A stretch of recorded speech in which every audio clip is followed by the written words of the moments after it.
Singer and songwriter Billy Joel is fond of saying, either you can go and get what you want, or you can just get old.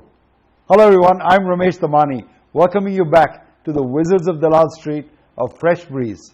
With me today, a man who has constantly reinvented himself, from a shy student to a savvy stock picker. Joining us today, the director of SKS Capital and Research, Amitabh Suntalia. Amitabh, welcome to Wizards and thanks for coming. Thank you, Rameshji. Thanks for having me here, and it's a privilege and honor to be here for sure. Amitabh, let me start with your early years. You had an opportunity to work at the Fed, actually? That's right. After finishing college at Davidson College, I got an offer to work at the Federal Reserve Bank of Richmond as a research associate, and I lapped that up as a natural extension of my study at college. So, economics major. That's right. But pray, how does an economics major who knows risk and benefit leaves a nice job at the central bank in Richmond and moves back to Calcutta? Well, it was a fixed duration position for 2 years. I decided to cut it short by a year to spend some time with family. Had a great experience working under one of the Federal Reserve Bank governor and reporting to his team of economists. But I think I'd had enough of economics by then, 4 years in college and a year after that.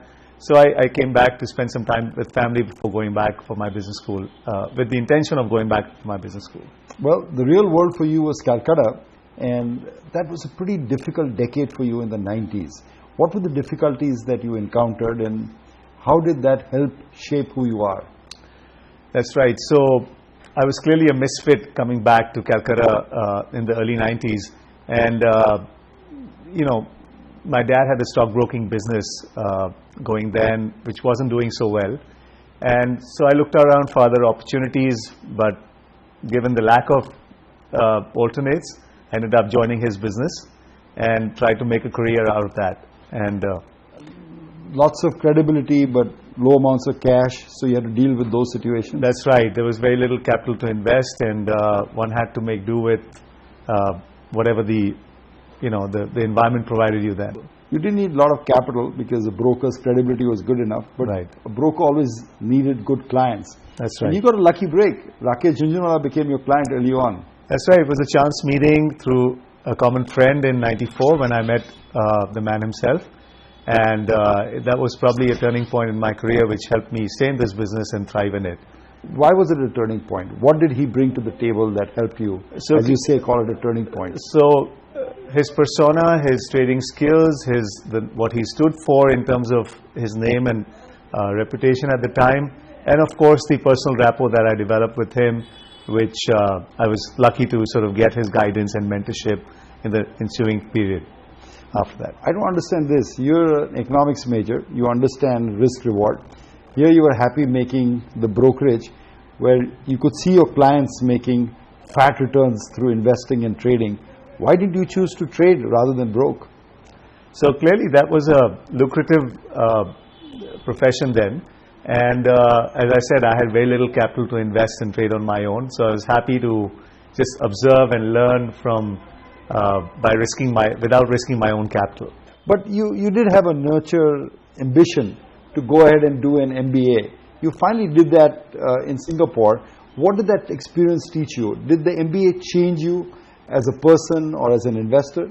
Clearly that helped me redefine and gave me the confidence to come back and start investing on my own right and risking my capital.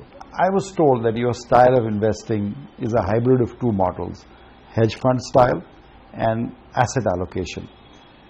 Hedge fund, let's go through that first. What does that mean? You go long and short?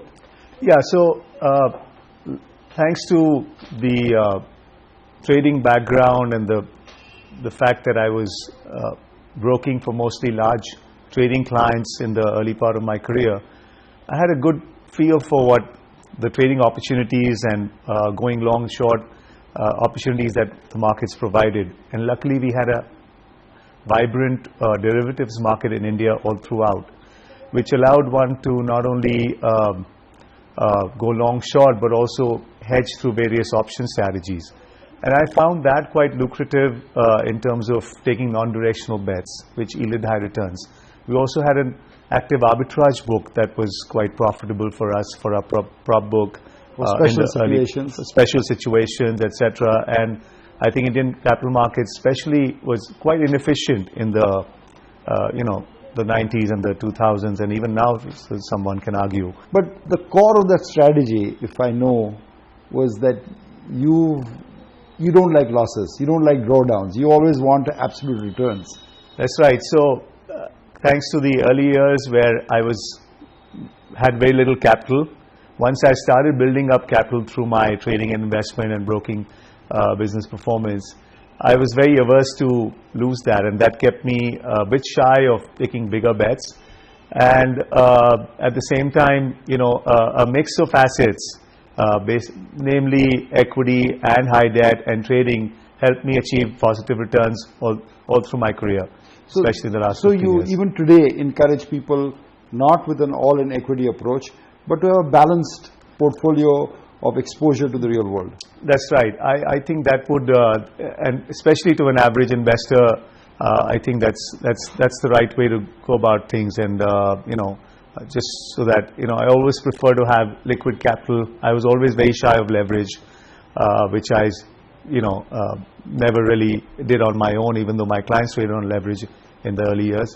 And that is something that was naturally a style which I naturally developed over the years, and it's worked well for me, so I'm happy to stick to it. Give me an example where you tied the thread. You were a student of economics, you were mentored by Rakesh, you went to MBA, tied all together in a stock that proved to be a winning idea for you. So post-financial crisis in 2008, we came across a company in the IT BPO space called Hinduja Global Services, and that given that my ethos of a debt and equity style of investing, here's a company which is available at a 10% dividend yield with high cash on books. So net enterprise value of the company was actually negative. You were getting a company at a market cap less than below cash on books, and with a thriving business which was generating cash and good earnings for its shareholders. That's one way to look at margin of safety. That's right. So clearly that seemed like a no-brainer to me and helped me take a reasonable, sizable bet. And I saw a lot of skepticism about the company and its the cash that was there in the books. But despite a Big Four auditor being the stat auditors for the company. And yet, despite because of this, your confidence grew. And then, as they say in Star Trek movie, the Force was with you? Yeah, that was much later actually, more recently post Modi, when there was a lot of excitement and people were looking for great ideas to invest in. I came across a company which was again largely ignored by the market called Force Motors. It was trading at a market cap of 600 crores then and an enterprise value of some 4x to EBITDA. At what market cap you bought it? 600 So crores? this was about 600 crores then, with about 150 crores cash on its books, again providing me that much needed margin What's of it today, safety. the market cap? It's about, I think, roughly about 7,000 crores, if I'm not mistaken. Almost a 10-bagger. 10x, yeah. Great. Tell me, other than Rakesh, who you said was your mentor, who have influenced you in your career in the stock market? So, of course, I was lucky to have the trust and business from other very highly regarded names in those early years, like Mr. Radhakrishnan Damani, Mr. Ajay Kaya, amongst others, and some other institutions who had great influence in terms of both their hits and misses. I had valuable learning from all of them in both in that regard. And the other key influencing factor in my style was perhaps reading about and leading and learning from the works of great investors like James Montier, for example. You keep looking for those returns, but I also know you keep reinventing yourself every decade or so. If I were talking to Amitabh in 2020 or 2030, what would he be doing? That's a tough one, Rameshji, to answer now, but I'll take a shot at it anyway.